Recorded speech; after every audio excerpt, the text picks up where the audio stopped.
En un evento público con funcionarios de gobierno, el presidente Gustavo Petro reconoció no solo fallas en los procesos de intervención de las EPS, que según eso le quitó un año de posibilidades a la reforma a la salud, sino que señaló que interventores puestos por Laura Sarabia, su otrora mano derecha, hicieron un nuevo negocio con la salud. Habló de traición y de cómo su entonces superintendente de salud, Luis Carlos Leal, fue engañado por Sarabia para recibir estas hojas de vida. Sarabia respondió que se vean las pruebas y pidió al presidente una declaración en la que corrigiera esta información. En el fuego cruzado está Leal, quien por este tema había sido retirado de su cargo en 2024. Aquí, en esta entrevista con El Café de Hoy, el exfuncionario y hoy candidato al Senado explica qué ocurrió y también señala a Sarabia. Hoy es viernes 30 de enero. Mi nombre es Carlos Solano y este es El Café de Hoy del Tiempo, edición fin de semana.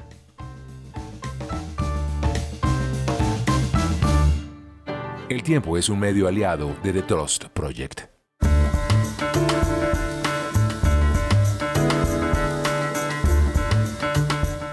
Estas fueron las palabras que pronunció el presidente Gustavo Petro en una alocución durante este 29 de enero. Esto fue lo que dijo. Le dije a usted,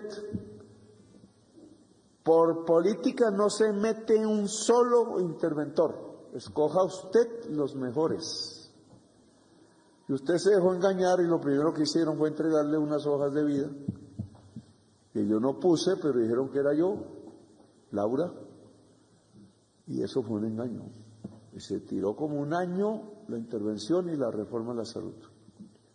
Y usted creyó en ella. Y esos interventores fue a hacer business con nosotros.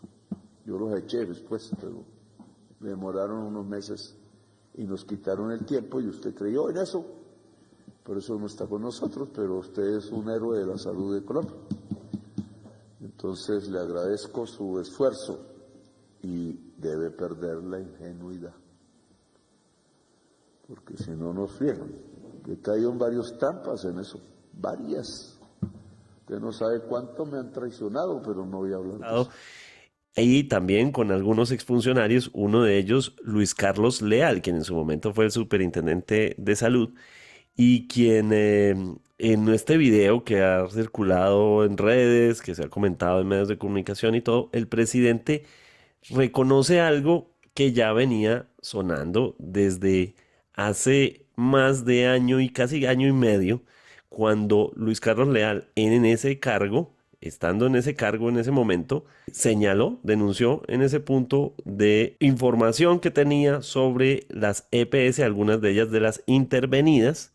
Él ya había en ese cargo hecho señalamientos sobre las EPS en general, pero en ese momento habló sobre algunas de las intervenidas y al final de dicha polémica la cabeza que rodó fue la de él, o la salida que hubo en ese momento del cargo fue la de Luis Carlos Leal, quien desde ese entonces pues ha hablado, entre otros ha hablado con nosotros en varias ocasiones, pero además también inició en su momento una campaña presidencial. De hecho, en este momento se encuentra en campaña, se encuentra en el país, la Colombia profunda, como dicen, pero ha accedido a hablar con nosotros en este momento después de ese video en el que básicamente queda la sensación de que le reconocen algo que año y medio antes venía usted diciendo. Bienvenido. ¿Cómo está usted, Luis Carlos? Carlos, un saludo muy especial para ti, un gusto volver a encontrarnos en este espacio y pues gracias por la invitación. Bueno, lo primero quiero preguntarle antes de entrar en materia, ¿cómo va sus temas de campaña? Bueno, pues muy bien, estamos haciendo campaña al Senado de la República, estamos en estos momentos aquí desde Boyacá, en el Cocuy, iniciamos una gira por las provincias de Norte y Gutiérrez porque mi familia es de acá, hay un arraigo importante por este territorio y pues afortunadamente la gente ha reconocido el trabajo que efectivamente se hizo dentro de la Superintendencia Nacional de Salud de defender los derechos de la salud, de hacer este trabajo de meternos a las farmacias a denunciar los medicamentos que nos estaban entregando, a exigir que hasta los pañales que no le estaban entregando a las personas se los entregaran y ese reconocimiento pues ha sido muy bonito. Yo pienso que la mejor campaña que uno puede hacer es hacer el trabajo bien en el momento que le toca y creo que eso pues dará unos frutos muy interesantes y claramente la idea no es venir a hacer propuestas del futuro incumplibles, como lamentablemente muchos políticos han decepcionado a muchas personas con ello, sino más bien mostrar lo que hemos hecho en defensa de la salud, en defensa y en protección de los recursos públicos de la salud de las y los colombianos, y mantener esa convicción de que es lo que queremos seguir haciendo en el Congreso de la República. Bueno, Luis Carlos, entremos al tema del día y es que el presidente en esta situación en la que se encontraba en ese momento reconoce que esas denuncias que usted hizo en ese momento, en efecto, hubo problemas, hubo errores y que estos interventores hicieron negocio con las EPS intervenidas. Quiero preguntarle por qué en este punto, después de año y medio, el presidente hace ese reconocimiento. Honestamente no sé la razón de por qué reconocerlo en estos momentos, sin embargo, yo sí creo que es un punto completamente importante a tratar hoy, dado que el gobierno nacional ha repetido en distintas oportunidades y ha presentado en distintos momentos una reforma a la salud para precisamente acabar con esa talanquera que hace que ni siquiera una intervención pueda tener el éxito que debería tener, por varias razones, por lo tardías, porque no tiene el Estado mecanismos o dotaciones adecuadas para poder generar un rescate real de cada una de las EPS que entra en intervención. Y lo tercero, porque la intermediación financiera pues fácilmente se presta o se ha prestado en nuestro país lamentablemente para que haya corrupción alrededor del sistema de salud y terminen los recursos de la salud quedándose en manos de unos pocos y no beneficiando realmente el bienestar de las personas. De acuerdo, entonces en este momento tengo que preguntarle que pues el ministro de Salud, por ejemplo, ha dicho a lo largo de todos estos meses que el problema no han sido las intervenidas, sino las EPS no intervenidas, es decir, las EPS privadas totalmente que se han robado, según él, el erario y pues, los dineros del Estado y de los contribuyentes. Pero esto es reconocer que las EPS intervenidas tampoco funcionó. Lo que pasa es que el mecanismo de intervención ha sido bastante sobrevalorado, uno, y dos, no está muy bien entendido. Una intervención nunca, nunca, nunca, nunca jamás significa que el Estado tome el poder de la EPS, que es lo que lamentablemente se ha comunicado. Eso sería completamente ilegal en el marco de lo que existe hoy. La superintendencia ordena la intervención y ¿eso qué significa? Eso significa que se cambia el gerente, la gerente que está a cargo de esta entidad, no se pierde la propiedad de la entidad, sigue siendo propiedad de sus dueños legítimos y lo que se hace es que se designa a una persona que cumple con unos requisitos exigidos por ley para poder ser interventor o interventora. Esa persona, ¿qué tiene que hacer? Tiene que hacer una evaluación de cómo está la empresa, tiene que hacer un plan de rescate de la empresa, presentarlo a la superintendencia evalúa si efectivamente ese plan de rescate cumple o no con las necesidades que tiene el sistema y de ahí en adelante la superintendencia no pierde su poder o su capacidad y no debería perderla de seguir vigilando lo que pasa al interior de esa entidad. Eso es lo que tal vez sí ha hecho mucha falta, que la superintendencia durante años no se montó con la robustez o con la capacidad que debería haberse montado. Cuando nosotros llegamos a la superintendencia se vigilaban más de 80 billones de pesos que se giraban en esos momentos para la prestación de servicios de salud a punta de Excel y sin seguridad informática. Un sistema completamente arcaico que uno no puede entender como en tantos años de la superintendencia y no fue falta de recursos, fue falta de pura y física voluntad que uno tal vez más adelante entiende que no fue un descuido cualquiera, un olvido cualquiera, una persona inexperta, fue para mí un Estado que con dolo montó una entidad tan importante como la Superintendencia Nacional de Salud para que no pasara nada, para no vigilar nada, para que las decisiones fueran tardías. Y eso lo confirmó el año pasado una superintendente delegada de aseguradores en salud, cuando por allá confesó que en el año 2017 la persona que tenía que revisar todo lo que pasaba con las EPS confesó haber recibido 300 millones de pesos por no mirar una EPS o por aprobarle un plan. Y confesó haber recibido 700 millones de pesos antes también por darle beneficios a las EPS. Entonces, si la superintendencia se montó para ocultar la información de lo que ha pasado con los estragos en la salud, para que las intervenciones sean tardías y no es nuevo, Saludcop tuvo una intervención tardía, luego vino la debacle, el sistema no ha cambiado, por eso es sensato institucional desde 2008 que la salud se transforme en el país y que se convierta en un derecho fundamental, pues no se ha acatado por el Congreso de la República y por eso el gobierno de una manera sensata plantea una reforma estructural que cambie realmente esas dinámicas. Mientras no se quite esa forma de la intermediación, pues no va a cambiar. Entonces, tú pones un interventor, pero sigue siendo una persona ajena al gobierno, no es una persona que tenga responsabilidad directa del gobierno porque así la ley lo indica.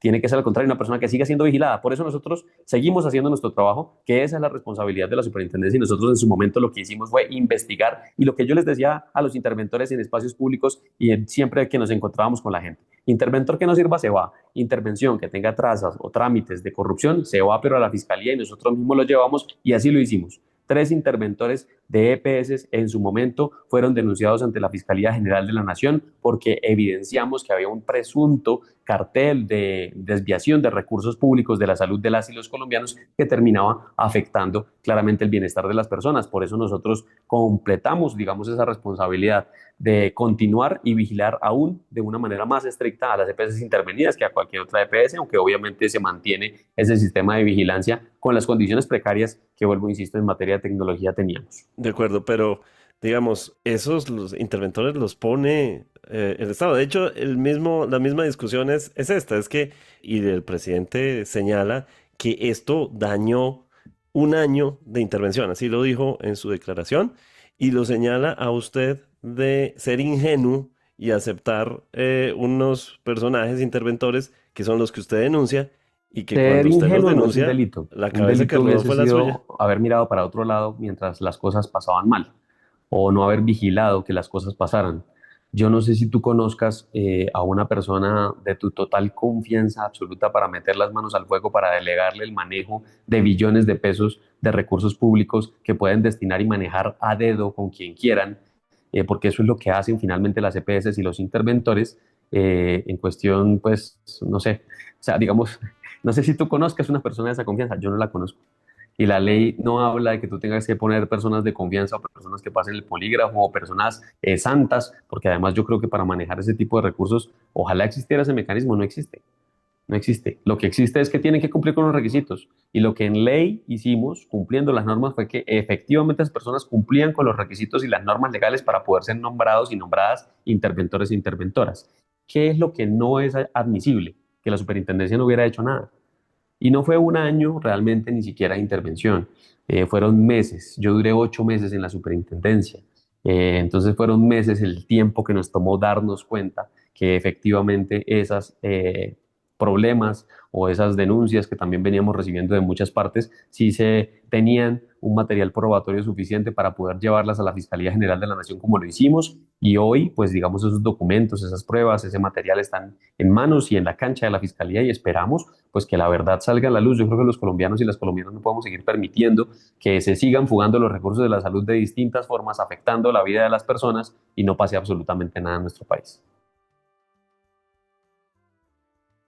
De acuerdo, pero digamos, al funcionario público digamos, el que toma las decisiones, como llamémoslo, por ejemplo, en el caso de la UNGRD, al que pone a Olmedo López en su cargo, pues al final de cuentas, al que pone un corrupto en cierta forma, pues tiene una responsabilidad en ello. De hecho, el presidente insiste en que lo señala usted de héroe, y fue muy interesante ese momento. Pero así como lo señaló de héroe, también le dijo, usted se dejó engañar. Y dice, esto le acarreó a la reforma a la salud perder un año. Y un año que pues estamos a unos meses, sería bastante complicado que la reforma a la salud realmente salga en tan poco tiempo. ¿Usted está dispuesto a cargar esa responsabilidad como se la puso el presidente así de esa manera? No, yo vuelvo y te insisto.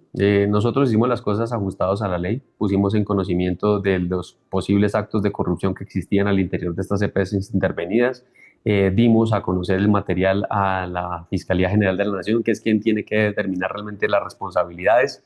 El problema, vuelvo e insisto, no está como tal en las intervenciones, el problema radica en que la intermediación financiera sí facilita que este tipo de mecanismos existan. No creo que haya una prueba por excelencia para garantizar quién es o no es, o quién va o no va a convertirse en una persona corrupta al interior de un sistema que permite, lo que te digo, manejar billones de pesos a dedo, como lo permite el manejo de una EPS.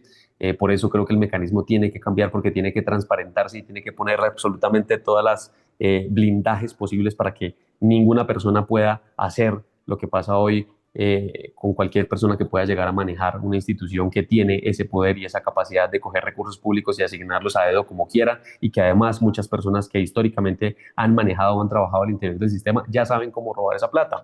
Y eso fue lo que denunciamos. Cuando denunciamos a Mario Urán, que era como el titiritero que definía para dónde iba la plata, que definía para dónde iban los pacientes, que pusimos en conocimiento de la Fiscalía General de la Nación, cómo le daba órdenes a los interventores de cómo tenían que actuar. Ellos ni siquiera estaban actuando de manera libre, independiente o pensante, como se supone y como la ley les obliga.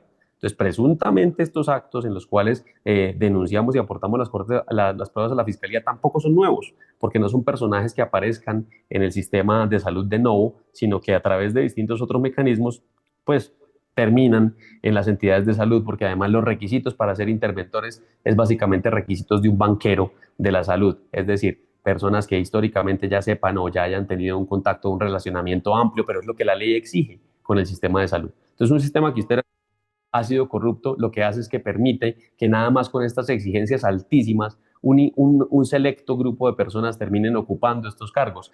Vuelvo y digo, lo que sí es inadmisible es que la superintendencia no hubiese continuado su labor o su trabajo de vigilancia y de denuncia. Eso fue lo que hicimos. Pero lamentablemente en este país, meterse a pelear contra la corrupción de un negocio tan grande como es el de la salud, pues tiene sus impactos y tiene sus consecuencias. De acuerdo, bueno, hablemos de el nombre que es el elefante en la habitación, que es el de Laura Sarabia. El presidente puso el nombre sobre la mesa.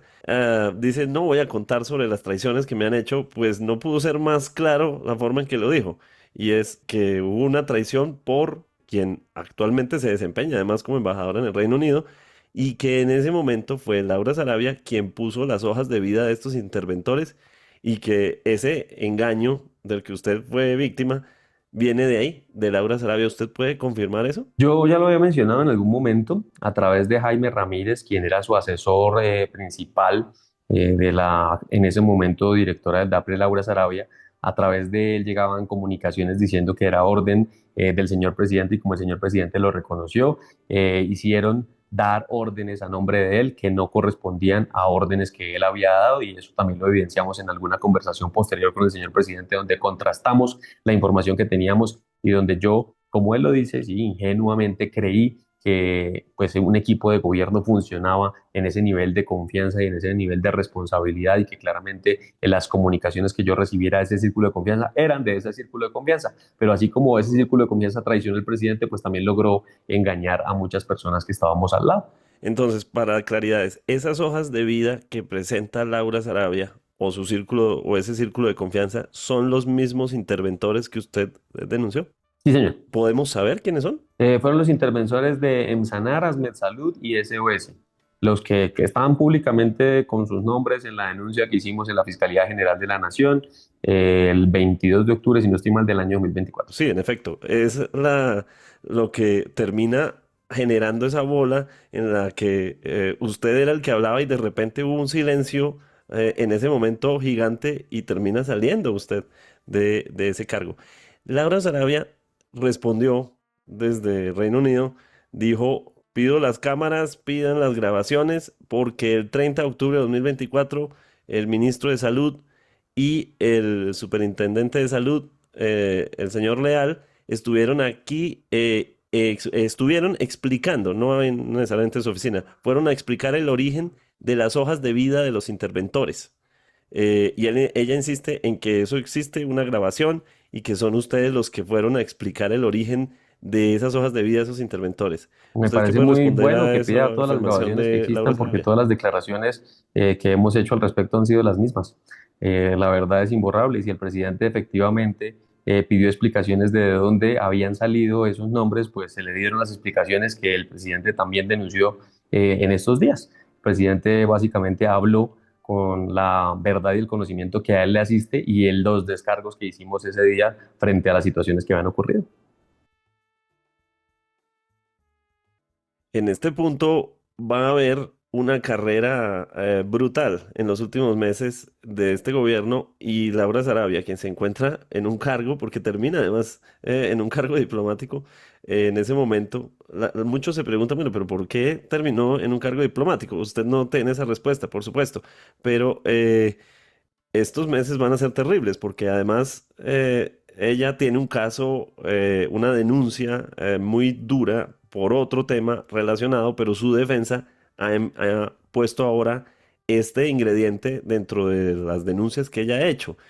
¿Qué espera usted que pase en estos meses? Yo quisiera, en serio, Carlos, y lo que más anhelo desde que salí de la superintendencia, o mentiras, no desde que salí, desde que empezamos a descubrir nombres, mecanismos de un robo del sistema de salud, lo único que espero es que quien realmente nos pueda dar la claridad, la verdad y quienes estuvieron detrás de cada uno de estos procesos, hable. Es decir, que la Fiscalía General de la Nación se pronuncie frente a las investigaciones, a los documentos que nosotros aportamos. Yo no soy quien para juzgar o para determinar si hubo responsabilidad de X o Y persona. Lo que sí hicimos como ente de control y como funcionario público muy ceñido a las normas y a las leyes fue actuar en lo que la ley nos obliga, que era continuar haciendo esa vigilancia y denunciando si encontrábamos irregularidades. Eso se hizo. Entonces, lo que yo espero de todo corazón, porque eso es lo que el país merece, es la verdad frente a lo que ha pasado en la salud de nuestro país, que no es la primera vez que ocurre. Lamentable y tristemente hemos tenido casos previos donde básicamente es el mismo modus operandi y parece que no aprendiera el sistema. Entonces vuelvo y te digo, dejaron montadas entidades con una responsabilidad muy grande que prácticamente en el 2024 nosotros nos tocó tratar de llegar a armar. O sea, nosotros salimos y apenas dejamos montada la seguridad informática de una entidad que por ley desde 2006 tenía que montar un blindaje completo para que no se perdieran los datos, y en el 2023 se habían robado 10 años de información a la Superintendencia Nacional de Salud, información sumamente sensible.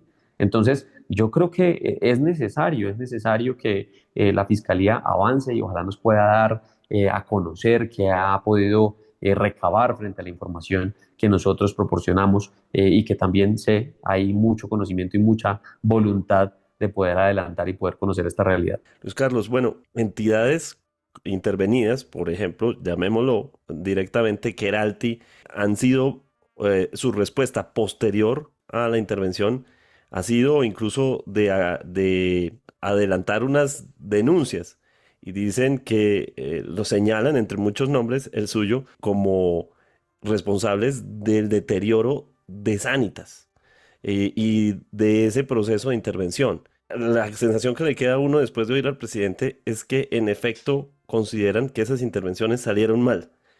El balance de esas intervenciones, ¿cómo queda? Es decir, en este punto, ¿cómo queda eso? Ya te venía diciendo yo, Carlos, el gobierno en general llegó tarde a un sistema que ha sido desangrado históricamente y donde se han inventado absolutamente todos los mecanismos.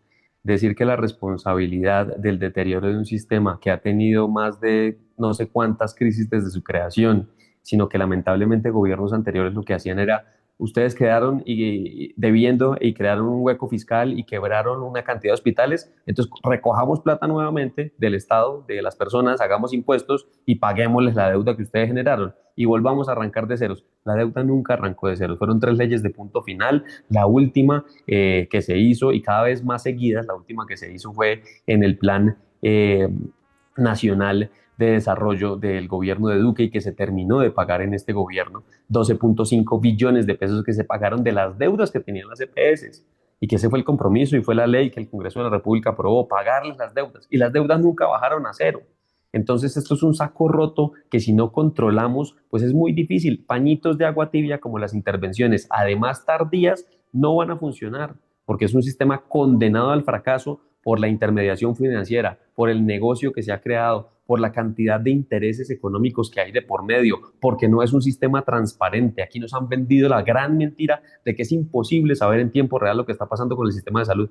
Se burlaron en algún momento del presidente de la República cuando él dijo: es un sistema que va a sonar pi, pi, pi cuando alguien esté robando. Pero es lo mismo que nos pasa a todas las personas todos los días. Si su merced decide comprar una cosa hoy anormal en su historial de compras, le llega un mensaje de texto inmediatamente que dice: ¿es usted el que está tratando de realizar esta compra? Y dígame si eso no es mentira. Es simplemente un análisis de data de un comportamiento de una normal, que es lo que uno espera de un sistema financiero que realmente tenga control o tenga la capacidad de vigilar lo que está pasando. Y eso es lo que nunca han querido montar. Somos un país donde las cifras no han querido ser reveladas y donde no se ha montado la institucionalidad para que eso no pase. Entonces no es algo nuevo la crisis del sistema, es una cosa que se ha repetido 10.000 veces. Los pañitos de agua tibia definitivamente no son la solución. Yo creería que es momento de que efectivamente nos digamos las verdades como son, le bajemos un poco a la desinformación que se ha creado alrededor del sistema de salud y entendamos que es necesario dar un debate serio, pleno, profundo, desenmascarando los intereses económicos que han existido alrededor del sistema de salud para poder avanzar en realmente garantizar el derecho a las personas, que fue lo que siempre peleé. Pero entonces no lo puedo dejar ir sin entonces hacerle esta pregunta. Y es que, por ejemplo, Colsubsidio dijo, no, pues es que yo ya no, ya me deben de nueva EPS todo lo que me deben y yo ya no puedo abastecer más medicamentos. Ese es uno de los argumentos y no es solo Colsubsidio, sino algunas, bastantes, IPS, los hospitales. Hemos visto lo que pasó con este famoso video de un director de una clínica, de un hospital público que dice, no tengo con qué pagar. Eh, es decir, por ejemplo, la intervención de nueva EPS inevitablemente sí tiene un mayor número de quejas, sí tiene un mayor número o más bien, menos medicamentos. Está pasando. Y su merced va y mira las noticias de 2010 y 2011, es la misma vaina, las mismas filas. Son las noticias que se repiten y son un ciclo. El sistema nunca ha tenido una respuesta real a este tipo de problemas. ¿Qué pasó? Y esa es la verdad también. Nunca un gobierno ni un estado había verificado qué pasaba con la entrega de medicamentos a pesar de que los problemas venían. Nosotros fuimos los primeros, hicimos 7 auditorías, me tocó ir a meterme inclusive a un centro de dispensación de medicamentos, bueno, a muchos, casi que a cada ciudad que íbamos nos metíamos porque nos tocaba como policías. Y cada que nos metíamos aparecían los medicamentos mágicamente, ahora sí había en bodega, ahora sí había disponibilidad, ya no había pendientes para las personas, sí les estaban pagando y su merced se mete al sistema de la ADRES y mire, hágase un recuento histórico, ahí sale mes a mes, la ADRES se ha fortalecido en tecnología, que es lo que necesitamos para poder dar los datos claros y hablar con datos sobre la mesa y no con mentiras, porque en el tema de medicamentos mucha gente lo sabe y lo ha vivido, que van y le dicen, no, es que el medicamento no hay. En una época que fue, no es la falta de pago, fue el desabastecimiento lo que decían. Es que está desabastecido, no ha llegado al país, no hay, pero se lo vendo. Entonces, ¿cuál es la gracia? Ahí fue donde nosotros nos preocupamos también y dijimos, como venga, ¿cómo así que está desabastecido pero lo pueden vender? El desabastecimiento es que no hay en el país, ni para la venta, ni para la entrega comercial, ni para la entrega de ningún otro tipo de medicamento institucional, ni ninguna otra entrega. Entonces, ese tipo de incoherencias al interior del sistema fue lo que nos metimos a verificar. Verificamos que a pesar de que el recurso llega, no hay inventarios, no hay entrega de listas de pacientes, no hay cómo hacer planeación, tienen los medicamentos escondidos, exigen requisitos que no son legales, como por lo menos el médico no me lo mandó de esta marca. En ninguna ley dice que tiene que mandarlo de ninguna marca y no lo pueden exigir y hay sobrecostos al interior de los medicamentos. Un sistema que es un saco roto es inviable. Entonces, si el gran laboratorio internacional viene y vende una pastilla a 10 pesos, pero si el intermediario se la vende a la EPS a 700 pesos, pues es un sistema que nunca va a aguantar y que está roto. Y eso se demostró con muchos medicamentos. Un medicamento para el VIH que el gobierno declaró la licencia obligatoria única, se estaba vendiendo dentro del mercado colombiano de la gestora farmacéuticas, que son las que entregan los medicamentos a las EPS, a más de 400.000 pesos, a 411.000 pesos, si no estoy mal. Con la licencia obligatoria, el gobierno lo compra a 11.000 pesos, que es lo que realmente costaba. ¿Cuántas personas no se pudieron beneficiar de más tratamientos? Entonces hay que ser responsables con los recursos de la salud porque aquí lo que necesitamos es que nos alcance para todos, para ser eficientes y para poder lograr ojalá un mayor impacto en la salud y en el bienestar de las personas, y eso es lamentablemente lo que no está pasando con la intermediación financiera, porque los recursos públicos se están lavando en las EPS, volviendo los recursos privados y haciendo al antojo de la persona que está direccionando para dónde va la plata, direccionando además cómo van los pacientes, y pasan desastres como la persona que se fractura en Leticia, pero que no lo operan en el hospital de Leticia, aun cuando hay ortopedista, aun cuando están los dispositivos, aun cuando está todo para que al lado de su familia se pueda recuperar. No, tiene que coger un avión, irse hasta Bogotá, irse hasta Medellín, muchas veces más lejos, para que lo operen allá en la clínica donde la EPS dice, porque allá es donde tiene que ir la plata. Y eso es completamente injusto, eso no es un derecho. El derecho a la salud no conoce barreras geográficas, no conoce estrato socioeconómico, no debería conocer carnet. Y esa es la mentira que nos han vendido, de que entonces ahora la crisis es nueva, porque el sistema misteriosamente empezó a cambiar, cuando realmente en la ley, en el papel, pues no se ha cambiado nada porque el Congreso no ha decidido avanzar en una reforma a la salud. Hablaba usted ahora de la necesidad de la transparencia de las EPS y de ese sistema transparente. El informe Sí Vamos en Salud, esta organización que surgió desde el momento que surgió toda la ley 100, dice, en efecto, aumentaron las quejas y tal, y les tendríamos más cifras, pero la nueva EPS no arroja todas las cifras, es decir, la intervención no arroja todas las cifras. desconocemos muchísimo de lo que necesitamos saber para poder decir qué es lo que está pasando realmente con Nueva EPS, porque parece ser más grave de lo que se alcanza a ver. La transparencia es necesaria. Claro, y es la verdad, o sea, pero hay que ser conscientes de que la intervención no es una varita mágica, no es que se intervino y pum, cambió, o llegó un gobierno y pum, de una vez todo se solucionó. La realidad, y vuelvo y te lo digo desde la experiencia de la superintendencia, llegamos a una entidad que no estaba montada, que vigilaba 80 billones de pesos con Excel, eso no se monta ni siquiera en los 8 meses que nosotros estuvimos, se traza un margen, un mecanismo de trabajo para empezar por seguridad informática que no teníamos, por compra de servidores que no existían, para poder hacer escalonadamente y de acuerdo con las necesidades el andamiaje del sistema de información que se necesita. Entonces, claro, es normal que Nueva EPS diga que las cosas están peores de lo que normalmente reportaban, pues es una entidad que le decía a la superintendencia en sus reportes, miren, nosotros tenemos una deuda con el sistema de 500.000 millones de pesos y lo que se encontró es que eran más de 5 billones de pesos escondidos debajo de la alfombra en facturas que se estaban jineteando. Entonces, claro, ellos maquillaban informes, ellos maquillaban cifras, ellos entregaban los informes que querían a su voluntad porque además tenían una superintendencia que no tenía la capacidad de vigilar en tiempo real o de hacer un ejercicio juicioso e inteligente con Big Data, con analítica de data, con además inteligencia artificial si es necesaria para poder vigilar de una manera mucho más cuidadosa o poner realmente atención cuando hubiese alguna desviación o poder comportarse de una manera más aguda con los recursos de la salud. Eso no existía, no existe todavía porque no se ha logrado montar, porque hace falta la voluntad para montar eso, porque lo quisimos hacer y no logramos terminar ese trabajo y eso tampoco existía en la nueva EPS. Entonces no es raro que a medida que una intervención revela o que trata de aclarar las cosas, no es raro que las cosas terminen siendo peores de lo que estaban antes, es normal.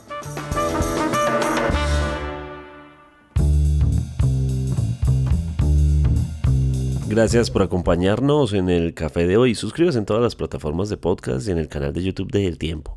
Nos encuentran también en Instagram y en X como @podcasteltiempo. Además, si quieres recibir a través de WhatsApp la notificación de cada nuevo episodio, siga el enlace que se encuentra en la descripción o envíenos un mensaje con la palabra suscripción al teléfono 320-300-5327 y haga parte de la comunidad del café de hoy. Este episodio fue producido por Valeria Torres. Mi nombre es Carlos Solano. Nos volvemos a escuchar el próximo lunes. Podcast El Tiempo.